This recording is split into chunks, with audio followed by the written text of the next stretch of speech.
Okay, so welcome to the third part of this series called Code Organization in Rust.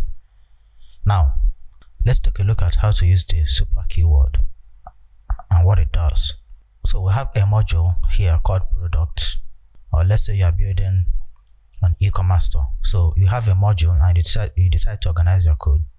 You have a module here called a product, okay, called products, which will contain everything that is related to product. But inside it, you also have variable products, which you decide to organize inside the variation module. So this variations module is inside the products module.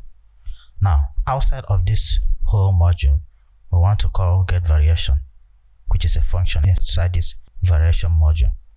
Now, you can't just call it directly, so we go through this products module. But of course, the variation module is here. We also have to make it public to be able to access it. So we make it public and then come down here and then access it by typing in variation. Okay. Now the function itself, getVariations, also have to be public for it to be accessible. Okay. So now that we've made it public, we go from product to the public variations module to this function, getVariation. Now if we move that inside the function called printVariations, we'll be able to call this variation directly, this function directly from here. Now watch what is happening inside here. Inside this getVariation function, we're also calling getProduct, which is a function in the parent module. And we'll have to use this super keyword in order to access the parent module. So instead of doing something like going through create and then going into products and then accessing getProduct function, and remember that the create module is assigned implicitly by Rust to the root create, which is inside the src folder where main.rs exists. So we say create, which is the root folder, which is the root create, and then product, which is this module inside the root create, and then get products. This is called accessing this function through absolute paths, while this is a relative path. Okay, absolute path, we have to go through the create itself, and then you drill it down to where the module is located. But for relative path, you have to go from where you are to where you want to find the function. For example, here we are inside this module. To access the parent module, which is where getProduct is, we use the super keyword. Now this is like any other language like JavaScript or even SCSS, where you can import another file, or you can import another file and use the code inside. Even like JavaScript, when you use imports, it's kind of like what we are doing here. We are accessing it directly. Okay, so all this while we've been defining all our modules and all our structs in one file. This is very unrealistic. In fact, when you build softwares, you hardly keep all your code in one file. Now, in order to move some of these codes into different files but still maintain an organized code, let's look at how to maintain the modules but still have them in other files. Okay, so first of all, we have the product module and we have the others module. And in the product module, we have other submodules. Okay, so what we're going to do is we create a file called product.rs. Now that file is created. We can then open it up here, products.rs. Now let's move this module inside it. Okay, so now that module has been moved inside this file. Okay, so you really have to pay attention right here, because this can be very confusing, especially if you're coming from another language. Now, we've moved this module called product inside a separate product.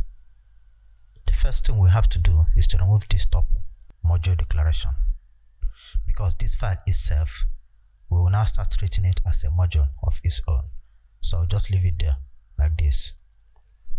Now, but the question is, how do we then define that this product.rs is now a module. But in order to do that, we have to go back to the main.rs file in here. So inside here, we can now declare this product.rs file as a module, and all we have to do is to say mod products. So we are saying make a file called products a module, and that will make this product file a module. Now, if you come from other languages, you might notice, for example, PHP, you define the namespace inside the file directly. But in Rust, you take a different approach, which here you will define it in the main file, main.rs file. Now, this product.rs file is now a module. Now we can make this product public as well, just so we can access it from there. Now that this product file is now a module, how do we then access this function? For example, this get product function. Well, what we can do, there are two ways we can do it. First, inside the main file, inside the main function, we can access get product directly by accessing this product file that we've made a module. So what we can now do is to say products, and then we access get products, and then pass the ID. And this will work perfectly fine, and Rust will be happy. Another way we can do this, now watch what will happen if we remove this mod declaration here. Once you remove it, Rust will start complaining. It will say fail to resolve use of undeclared crate or module products. So it's no longer seeing this file as a module, and so we can no longer use it. And now you might be wondering, what if we have another file right here that is trying to use this? Do we declare this mod? Do we provide this mod declaration again? I'm going to show you that in a second. Okay, but this is the first step. You no longer need the parent module called products, because the file itself is now a module, and you declare that it's now a module inside the main.rs file. Okay, so down here we still have this other module, right? So let's move it to its own separate file. Now we've created that file, and let's open it up, and then we'll move this others file inside here. Let's just call it others. So this is now an others module, and let's say if we have a function here which we'll call get order, which also accepts the ID of the order, okay, and returns an order, but let's leave it out this way for now. The first thing we will also have to do, just like in the previous one, is to remove this top declaration of module, okay, and then we'll go to the main file, main.rs, and declare it as a module as well. I know this might be confusing, but it will make sense in a second. So now we've made it a module as well. We can now use this function called get order inside the main.rs file. Okay, but remember, since we are now inside the module, we have to make this public. You can see what will happen if you try to use it. If you try to call orders, and then we'll call get order, and then pass an order ID, Rust will start pointing this out, and it will say function. To say function get order is private, so remember to make it public if you want to access it from a separate module. So we now have two modules declared in separate files. Okay, the order.rs file, which is now a module, and then the product.rs file, which is also a module. And we define that are going to be a module by going inside the main.rs file and declaring that we have some modules right here. So what Rust will do is, once it encounters this in the main.rs file, it will first of all check if there is a file in the same tree that has the same name. Once it finds it, it's going to use it as the module. The same thing for the product. Now, I mentioned earlier that there are different ways that you can assign this. Let's use this get product as an example. You can also access this function absolutely by going through the create route by using this create keyword, which is actually a module implicitly assigned by Rust to the create route. Okay, we'll go through that, and then we'll go through product, and then we read the product right here. Now, this is also very valid. In fact, for the most part, this is what I encourage you to do. Okay, but another tip. Now you find out that even though we are still in just one module deep, which is called product, we still have to type in a very long modules here, and by the time we get to submodules, you find out that the text we need to type every single time just to access the function in another module will always be very long. So there is a way to alleviate this, okay, by using aliases.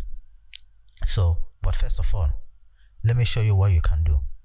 We can import this function up here by using the use keyword. So we can just say use, and we paste that right here. So right now we've imported get product function using the use keyword, and we can come in here and just type in get product without the need to start typing in this module's name directly. You see, it makes it a lot easier. You no longer have to start typing the long module's name every single place you use this function. You can even use aliases. For example, you can say import this as GP.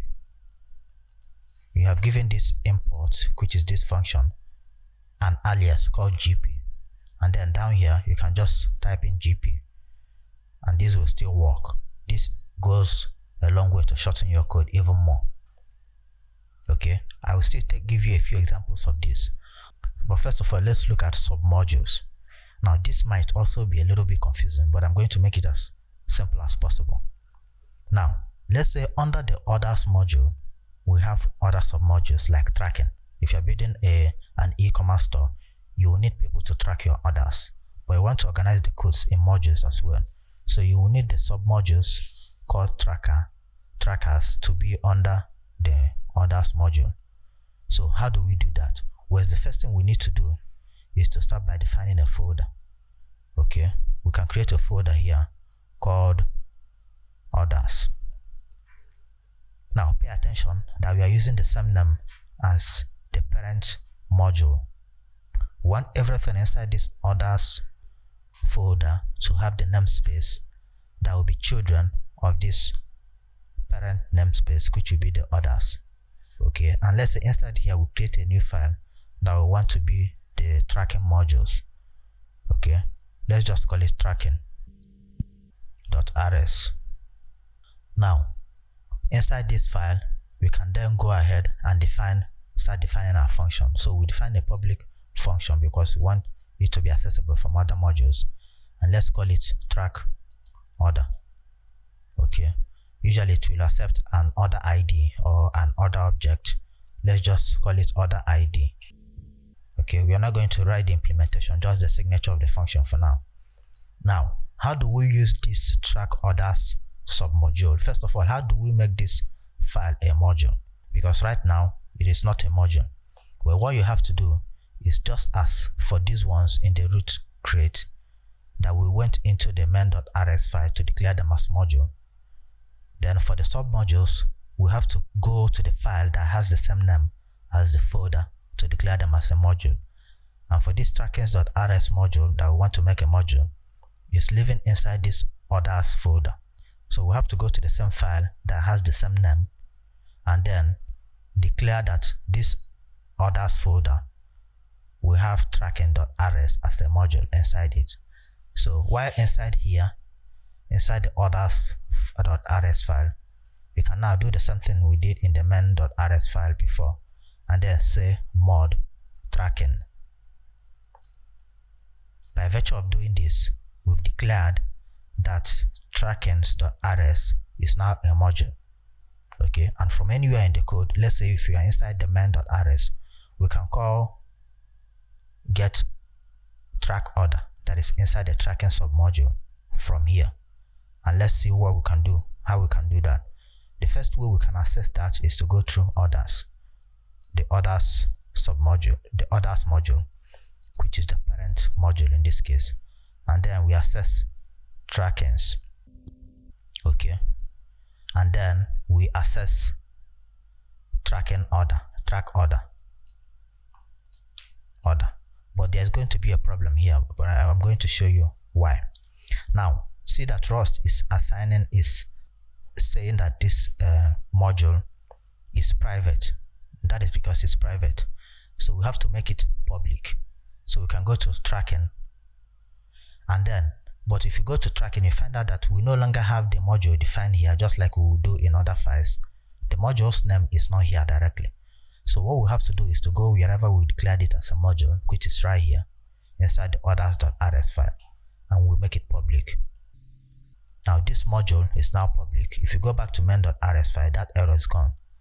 Okay, so we can go through the orders module and then go to the tracking submodule and then access this function directly.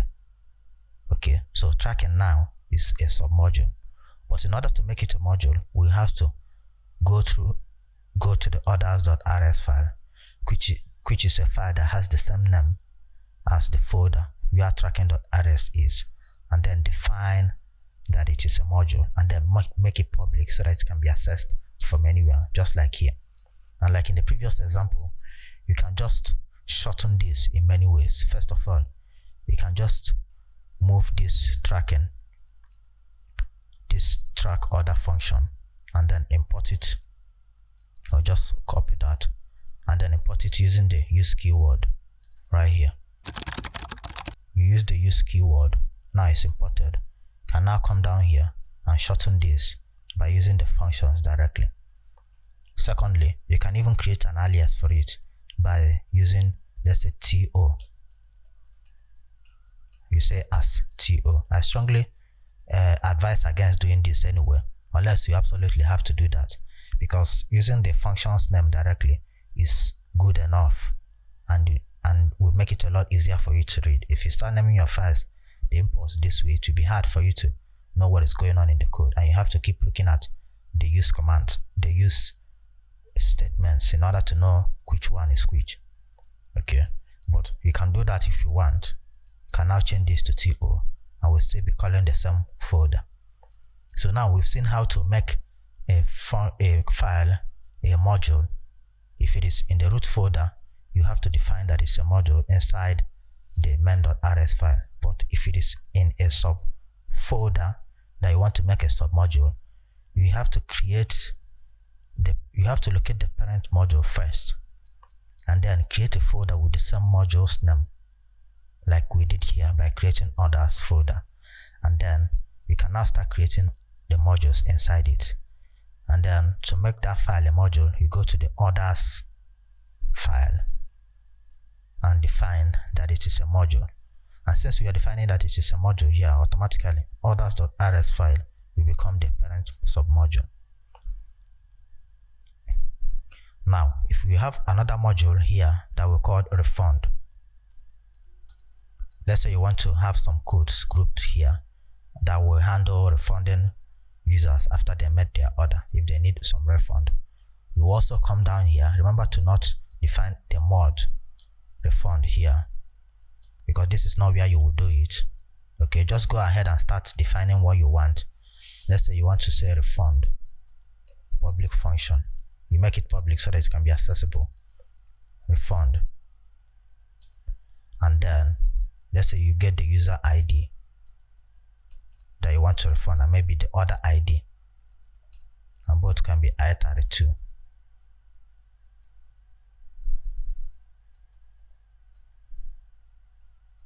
Okay, and then you do the implementation of the refund in here.